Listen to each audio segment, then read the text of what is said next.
our youngsters, they won the U18 Premier League National Final. They won the treble, which includes the North Division Championship, the National Final winners, and the U18 Premier Club. So the U18 is featuring a lot of all-stars for Manchester United. A lot are also getting caps for England as well. Strong English connection.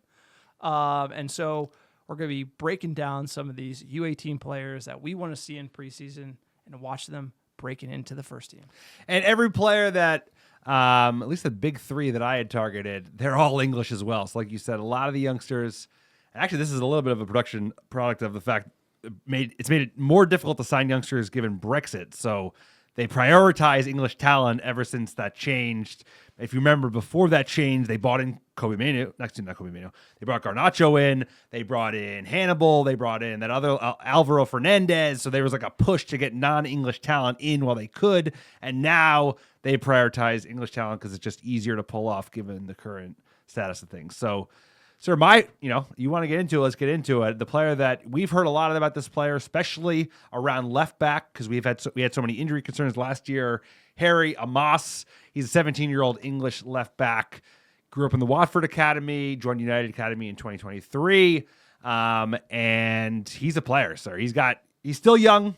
He just turned 17 like in March. And probably not ready to break through to the first team, but I think he's a player that should get some minutes in preseason. So hopefully get to see him shine a little bit. Probably needs a loan, to be fair. Like, there's a lot of competition already in left back because you'd imagine Malacia could come back at some semblance some point in the season if Shaw stays fit. And then I think they already want to sign like a utility left back. So maybe he has a big opportunity in preseason. Malacia is not even with the team right now. So when we're talking preseason, we're going to see Amos. We're going to see this kid, and that's what I'm excited about. Like Luke Shaw at the Euros. Malacia not ready to come back. Amos is going to start. He's going to start. I don't think he's going to start. I mean, Lindelof will start. I mean, so either way, he's going to play. He's going to get minutes, and we want to make sure you're looking out for him. He has 5 caps for England. He's left-footed as well. He was on the bench.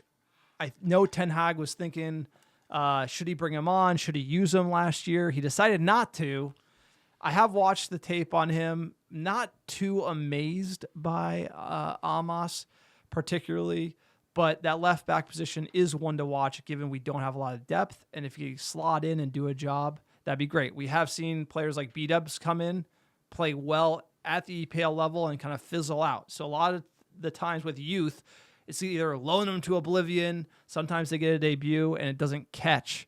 But I'm hoping Harry can break into the first team and actually perform well this preseason because that'd be an encouraging sign for next season given left back right now. Little shaky. No, it's true. It's an opportunity for him to step up, but he's young. He looks young. Like, some guys at 17 look different than other guys at 17. I think he's needed a couple of years to put on some mass, right? Because it's a physical league, especially playing left back, man. You're going against like Saka and some of these killers. You have to have the ability to stick with him. So Amos, he's one for the future, but he's highly rated in the academy, and we rate him as well. Now the next lad, Ethan Wheatley, he's a player that looks more ready to make a contribution potentially to the first team this season, right?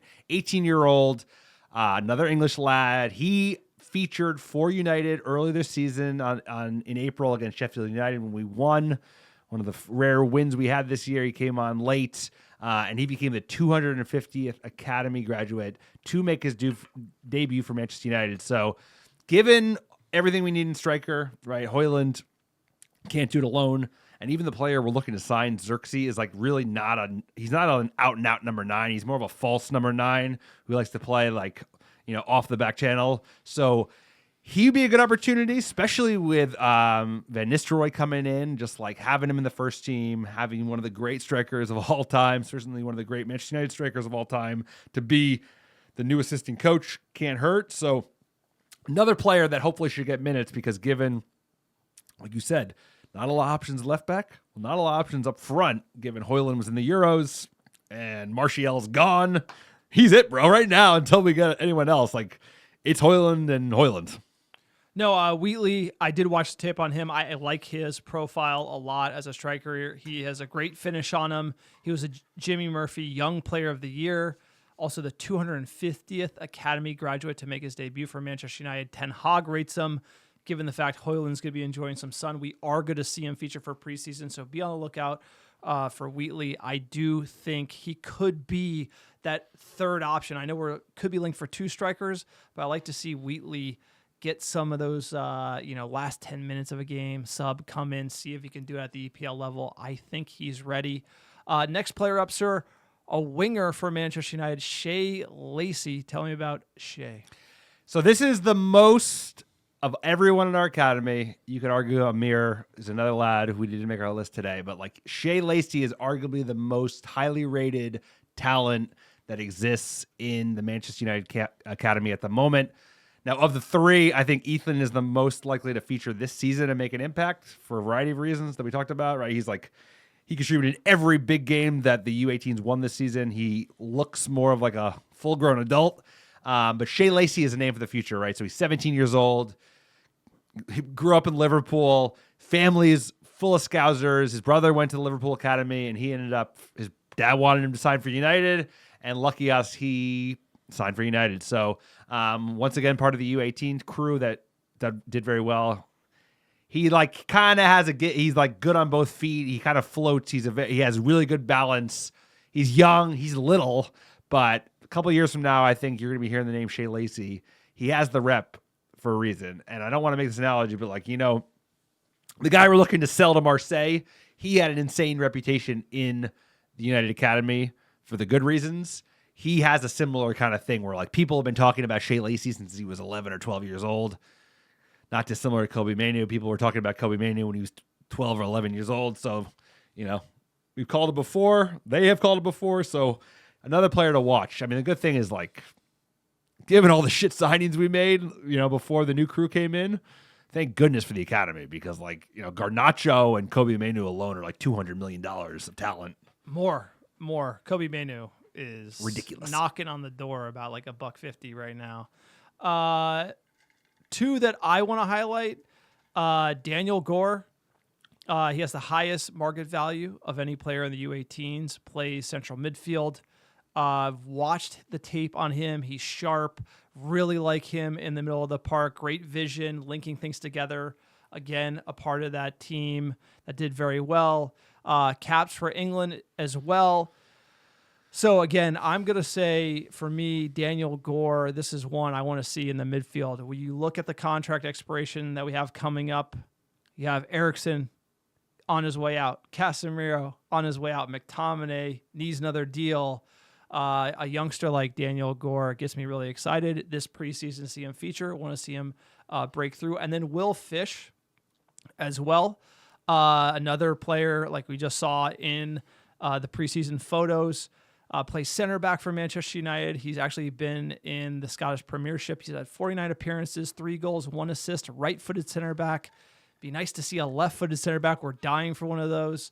But he has good experience, caps for the U19s for England, and he's featuring quite a bit in the Scottish Premiership. And so could he be 5th center back in the depth chart for Manchester United? Yes. I mean, him, Johnny Evans, you're getting down on the bottom of the barrel, but to see the youth come up, I'm looking to see Will Fish. And with photos of him training at Carrington, we're going to see him on preseason, just so you know who he is. Almost 50 caps for Hibernian FC, sir, since 2022. Iberian. Sir, Will Fish, this is a make-or-break year for him. 21 years old, like you said, and Kamwala, I think, has that spot, kind of that 5th or 6th, depending on who stays at Manchester United and who goes this year. Can he take that spot? I think is the big question. He looks a player. He's got the size, he's got the physicality. The Scottish League is not for pushovers. So I agree. I think given how few players we have because of the tournaments, great opportunity for some of these youngsters to break on through. Great opportunity for them to be wow, maybe I got to keep this. I'm hoping it's Hannibal too. Hannibal's got one last shot because otherwise we're going to have to just sell him. Couple of these players, it's big moments. It's one thing to be 17, Shea Lacey, 21-year-old Will Fish. It's you're not going to get that many more shots at it. So this is a big tour for him. Yeah, this is sort of the last chance saloon coming back off 2 loans, 21. He needs to try to impress the Dutchman, who's stubborn, And obviously, very stubborn. he's got Kumbuala to compete with, and that right foot. That's going to be an issue for Ten Hag because he wants to balance the center back pairing. And we have every defender we have is right footed except for Lissandro Martinez, unfortunately.